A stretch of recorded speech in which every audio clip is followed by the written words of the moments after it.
morning, new tensions between the United States and Tehran today after a ship contracted by the U.S. Navy used warning shots to scare off Iranian boats. At the same time, there is new concern about Tehran's involvement in Iraq.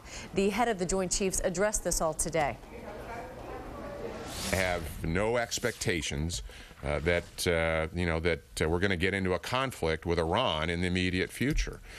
But I am concerned over time, just in these last couple of years, that the tensions continue to rise. Iran does not respond, and in fact, they seem to be ratcheting it up. NBC's Jim Miklaszewski is live for us at the Pentagon. So, Jim, what can you tell us about this confrontation in the Persian Gulf? Well, this is the latest in a series of these kinds of episodes, and it involved a cargo ship by the name of Western Venture, which has been chartered by the U.S. military. And essentially, when it's chartered by the military, it becomes a military vessel, complete with the kind of armaments that are necessary to conduct the ship, protect the ship and its crew. Well, as they were steaming through the central Gulf, a couple of fast boats, Iranian fast boats. Now, they were either operated by the Iranian National Guard or perhaps the Revolutionary Guard. It's not clear exactly who. Were making a beeline for this vessel.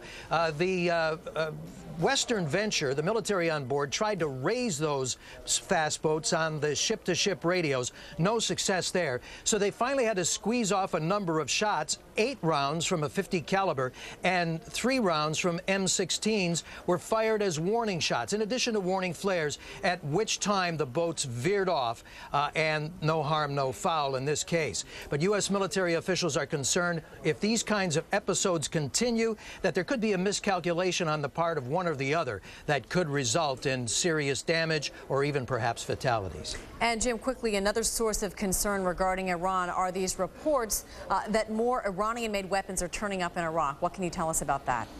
Well, the vexing thing and troubling thing for many in the U.S. military is that Iran has recently given indications to Iraqi government officials that they were going to back off in sending the kind of weapons that they were to Iraq and in interfering in Iraqi politics and, in fact, supplying weapons and tactics and training to those who may attack U.S. government officials. Well, lo and behold, recently the U.S. military recovered some weapons caches that were date-stamped, and reports indicate that those weapons were produced in Iran only 3 months ago. So it appears that Iran may not be making good on its pledge. All right, Jim, thanks so much. We appreciate it.